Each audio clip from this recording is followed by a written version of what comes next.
Hello students and welcome back. This is our second lecture of macroeconomics on unemployment, inflation, and long-run economic growth.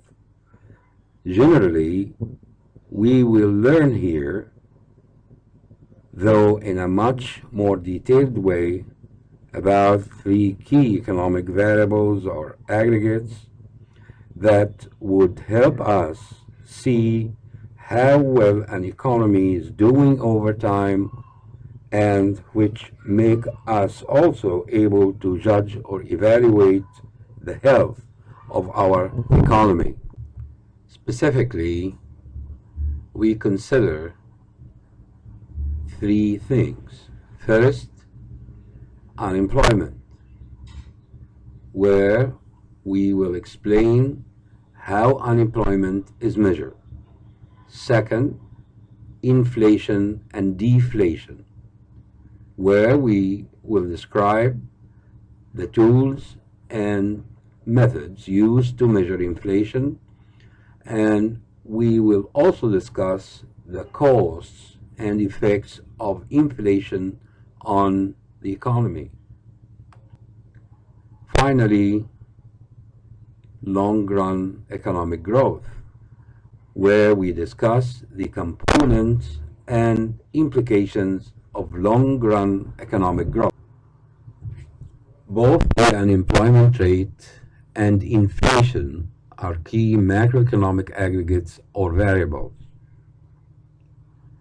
Each month, the Central Agency for Mobilization and Statistics, or for short, CAPMAS, the official statistical agency of Egypt, announces the previous month's unemployment rate and the Consumer Price Index, or for short, CPI. Although much of macroeconomics is concerned with business cycles, long-run economic growth is also a major concern of macroeconomics. Let's begin by looking at unemployment. No doubt, population, or the total number of individuals or persons living in a country, is the stockpile or the source of the labor force in any country around the world. In general terms, population includes two main categories: the labor force and those persons who are not in the labor force. Those who are not in the labor force includes two categories. First, those persons aged younger than 16 years old, and those persons aged older than 60 years old, or the elderly. Those persons who aged younger than 16 years old include newborns or babies and primary, preparatory, and secondary students,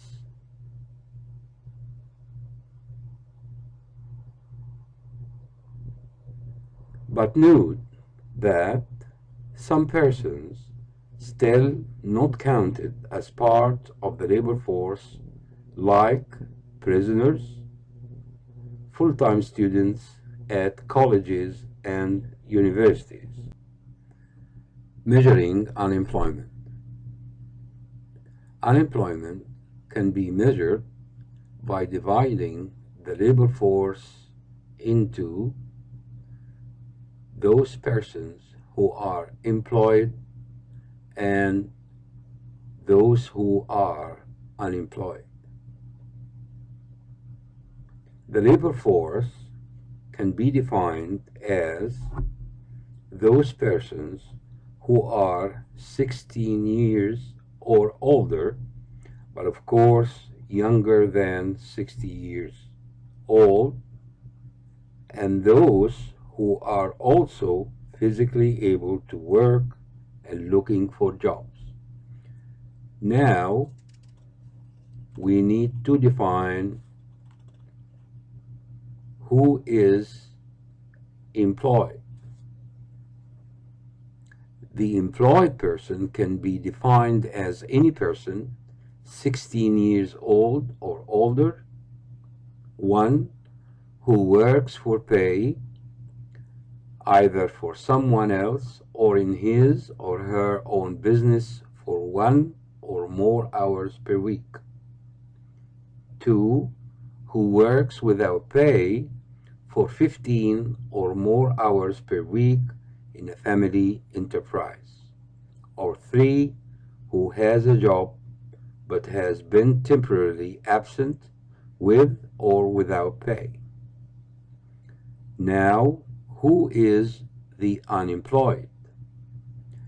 The unemployed is a person 16 years old or older who is not working, is available for work, and has made specific efforts to find work during the previous 4 years. Here, let's emphasize 2 concepts. 1, those who are not in the labor force. This refers to a person who is not looking for work because he or she does not want a job or has given up looking. 2, the labor force. This represents the number of people employed plus the number of unemployed. Let us also emphasize 2 basic equations for measuring unemployment. 1, the labor force equal the unemployed plus the employed. 2, population equal the labor force plus those who are not in. Based on our 2 basic equations, we now can define and measure 2 things. 1, the unemployment rate. The unemployment rate can be defined as the ratio of the number of people unemployed to the total number of people in the labor force. Simply put, the unemployment rate equals a ratio.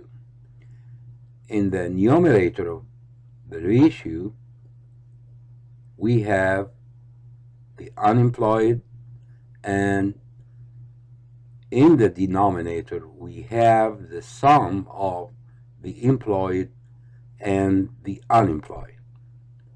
2, the labor force participation rate. This can be defined as the ratio of the labor force to the total population 16 years old or older. And this can be measured using the formula: the labor force participation rate equals, in the denominator, population, and in the numerator, the labor force. The following table gives the employed, unemployed, and the labor force in the United States during the period 1950 through 1914. Column labeled 1 shows population 16 years old or over in millions. Column 2 gives the labor force in millions. Column 3 gives the employed in millions. Column 4 gives the unemployed in millions. In column 5, the labor force participation rate is calculated for each year starting in 1950 and ending in 2014. Column 6 gives the unemployment rate.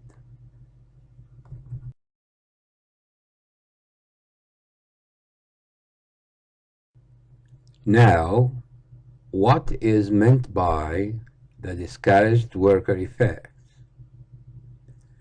If a CAPMAS survey respondent cites inability to find employment as the sole reason for not searching for work, that person might be classified as a discouraged worker. Some economists argue that including the number of discouraged workers as unemployed gives a better picture of the unemployment situation Before addressing the cause of unemployment, we have to have some idea about the three types or categories of unemployment. And these are 1. Frictional unemployment, 2. Structural unemployment, and finally cyclical unemployment. Frictional unemployment. This refers to the portion of unemployment that is as a result of the normal turnover in the labor market, used to denote short-run job skill matching problems. Structural unemployment. This is the portion of unemployment that is as a result of changes in the structure of the economy that result in a significant loss of jobs in certain industries. Note that frictional and structural unemployment are both natural type of unemployment. So what is the natural rate of unemployment?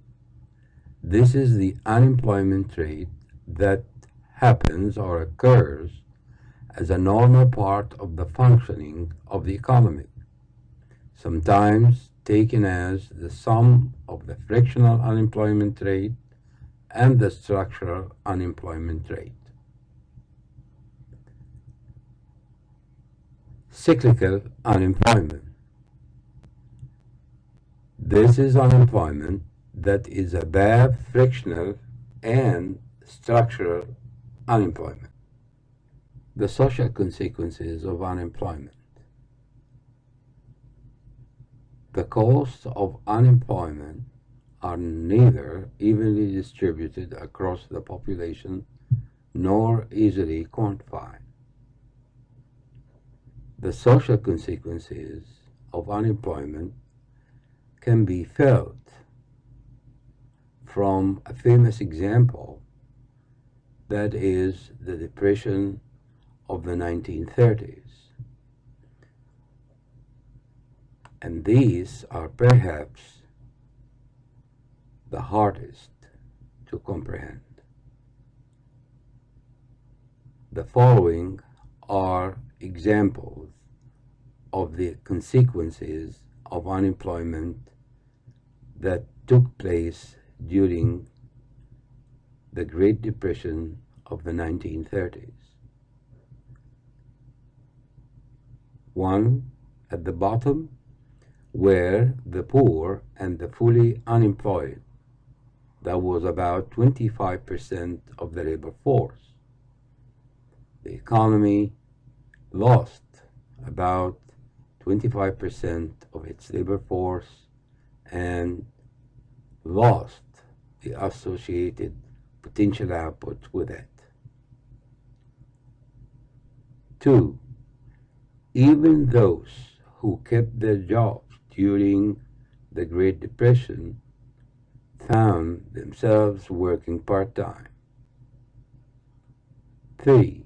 Many people lost all or part of their savings as the stock market crashed and thousands of banks failed. how both inflation and deflation are measured. Generally, there are two key indexes or indices that are used to measure inflation and deflation. And these are 1. Consumer Price Index or CPI. This is a price index computed each month by the CAPMAS in Egypt or the Bureau of Labor Statistics in the US using a bundle or a basket that is meant to represent the market basket purchased monthly by the typical urban consumer. 2. The Producer Price Indexes or PPIs. These measure of prices that producers receive for products at all stages in the production process.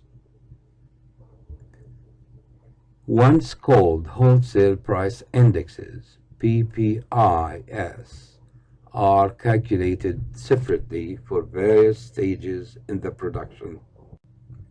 During inflations, most prices, including input prices like wages, tend to rise together, and the input prices determine both the incomes of workers and the incomes of owners of capital and land. So, inflation by itself does not necessarily reduce one's purchasing. The cause of inflation. Inflation may change the distribution of income. The effects of anticipated inflation on the distribution of income are likely to be fairly small, since people and institutions will adjust to the anticipated inflation. However, unanticipated inflation may have large effects, depending, among other things, on the amount of indexing to inflation. The real interest rate. This is the difference between the interest rate on a loan and the inflation rate. Actual inflation that is higher or lower than anticipated benefits debtors or creditors.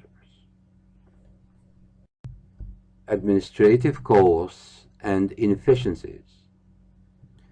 There may be costs associated even with anticipated inflation, such as the administrative cost associated with simply keeping up. Interest rates tend to rise with anticipated inflation. When interest rates are high, the opportunity costs of holding cash outside banks. What about deflation? In 2015, most of the developed world experienced very little inflation, so some governments began to worry about deflation. If falling prices are unanticipated, borrowers will gain at the expense of lenders, and those on fixed pensions will gain at the expense of governments and firms paying those pensions. Long-run growth. Output growth, the growth rate of the output of the entire economy. Per capita output growth, the growth rate of output per person or individual in the economy. Productivity growth, the growth rate of output per